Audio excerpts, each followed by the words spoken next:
Martine, petite maman.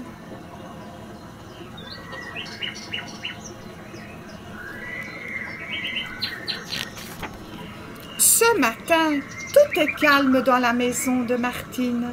Papa et maman sont partis en voyage pour la journée. Bébé Minet et Patapouf dorment encore. Le réveil sonne. Vite, Martine se lève, car elle doit remplacer maman et s'occuper d'Alain, le petit frère qui ne va pas tarder à s'éveiller. Elle tire les rideaux et ouvre les volets. Aussitôt, le soleil entre dans la chambre. Dehors, le coq chante et le jardin sent bon. C'est une belle journée qui commence.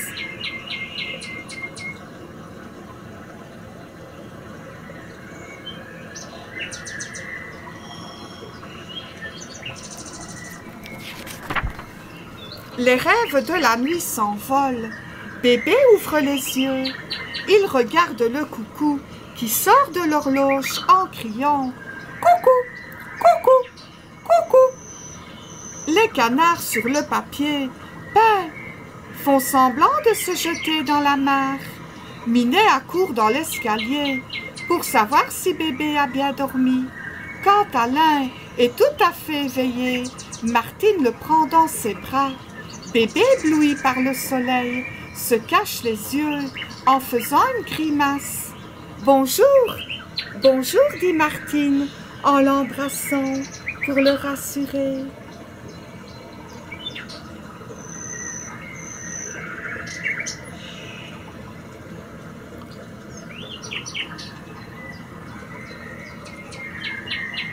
La journée de bébé commence par le bain.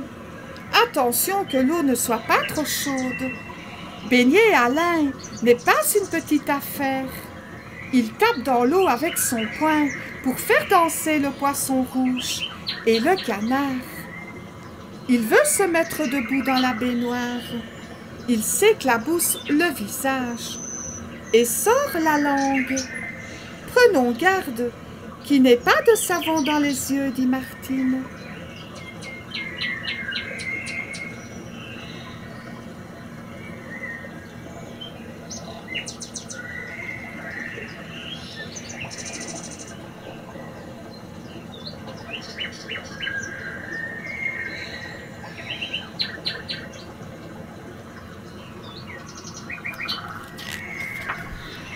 Le bain est terminé. Bébé est tout nu sur la table. Sa peau est douce comme la peau d'une pêche. Surtout, bébé ne doit pas prendre froid. Une friction à l'eau de Cologne lui fera du bien. Moi, dit Patapouf en levant le museau, les parfums me donnent la migraine. Bébé voudrait bien retourner dans la baignoire, mais il a beau gesticuler, le bain est fini.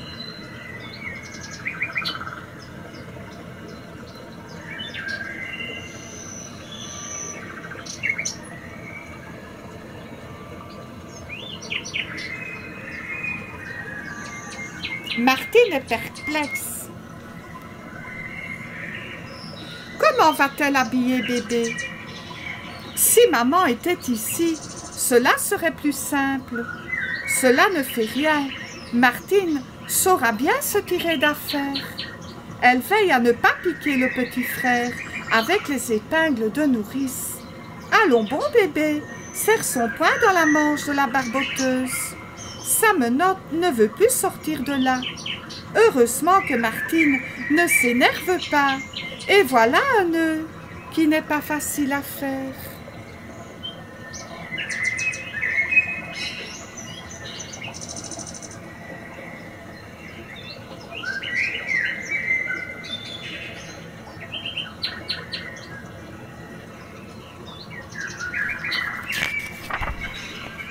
Bébé pleure et se met en colère.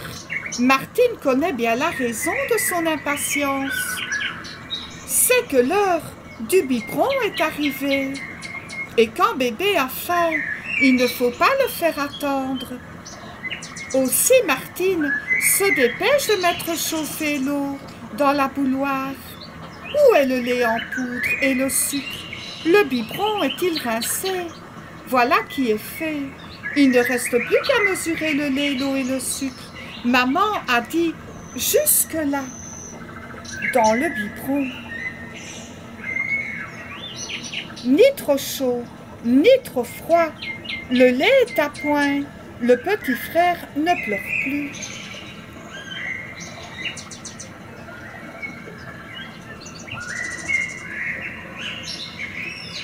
Martine l'a installé sur ses genoux et il tète goulûment. Martine est bien contente qu'il ait un si bon appétit.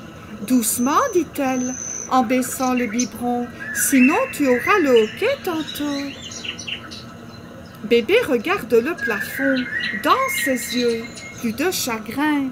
Il tient le biberon à deux mains et Minet l'observe, espérant que bébé ne boira pas tout.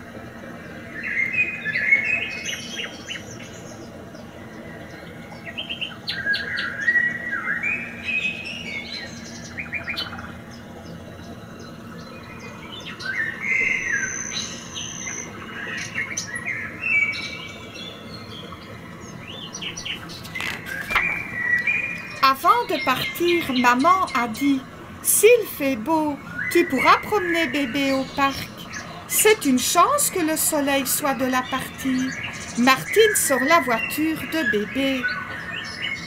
Elle met un oreiller rose et de jolis draps où sont brodés 3 lapins et des oiseaux de couleur. Pas de couverture, il fait trop chaud, bébé ne sera pas à son aise. Ne pas oublier l'ombrelle.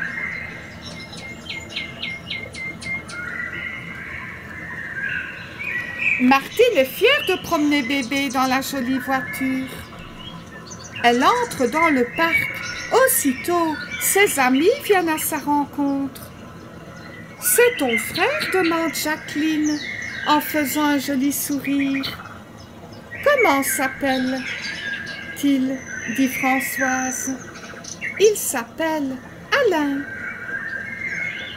Comme il est mignon ! Quel âge a-t-il » ? « Il a eu 13 mois, le 15 avril. »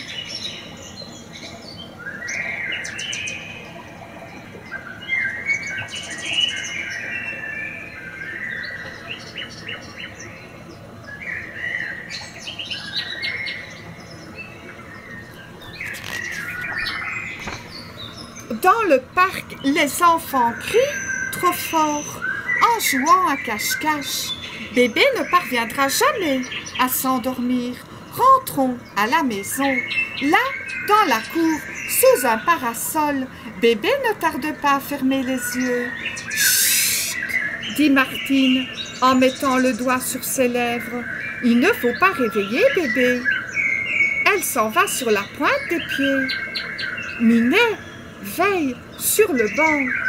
Tout est calme.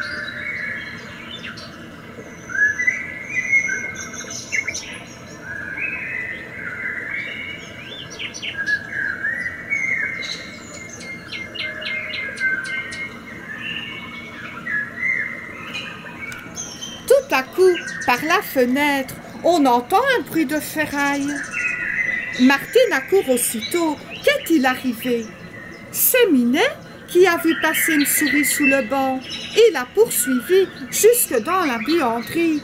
En courant, il a fait tomber le balai sur le seau et le seau a roulé au milieu de la cour. Bébé a eu peur. Il s'est réveillé. Il pleure.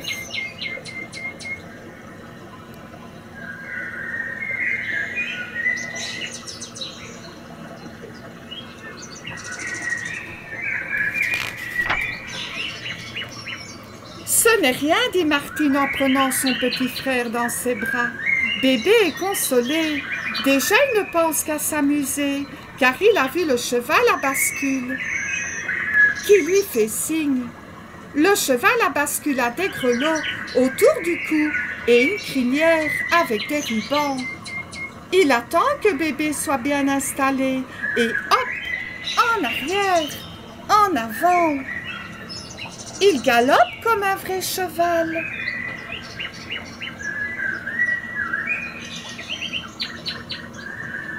Gare à Minet, s'il se fait prendre les pattes.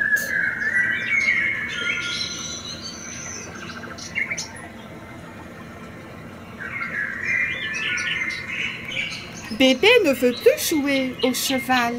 Bébé veut marcher.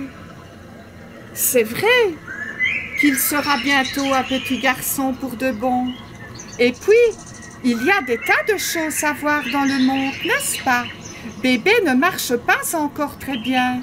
Il faut que Martine le soutienne. Ainsi, il ira sûrement jusqu'au bout du jardin.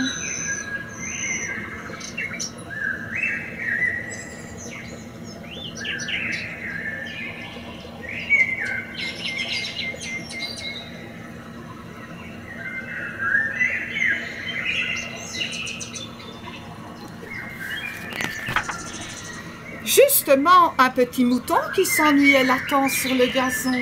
« Bonjour, petit mouton. Bien sûr, bébé ne parle pas encore, mais ce que bébé ne dit pas, tout le monde le pense. Le petit mouton, lui, ne parlera jamais. Alors il fait des bonds dans l'herbe et toutes sortes de cabrioles, ce qui veut dire « Donne-moi une caresse ». Mais rien n'est plus difficile que de caresser un petit mouton qui bouge tout le temps.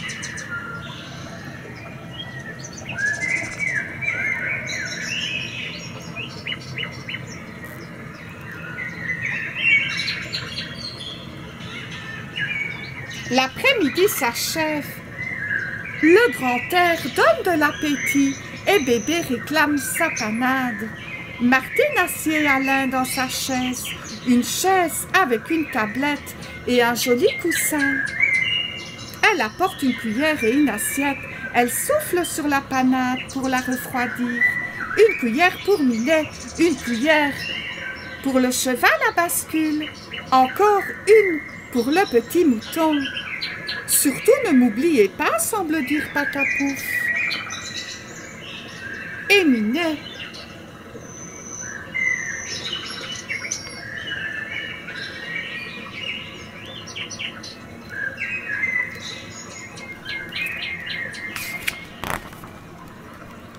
Les étoiles s'allument dans le ciel.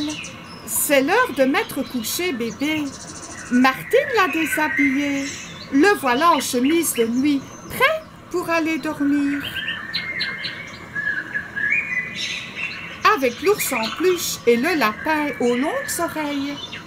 Minet se demande si vraiment l'ours en peluche n'empêchera pas bébé de dormir et si le lapin espiègle ne va pas courir toute la nuit dans la chambre.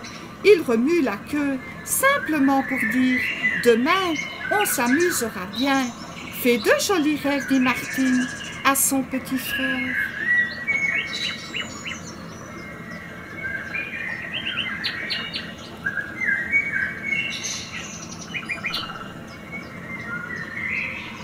Sitôt dans son lit, bébé s'est endormi.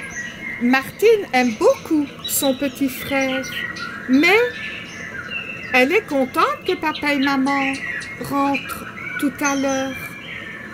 Car bien sûr, cela n'est pas facile de s'occuper de bébé toute la journée.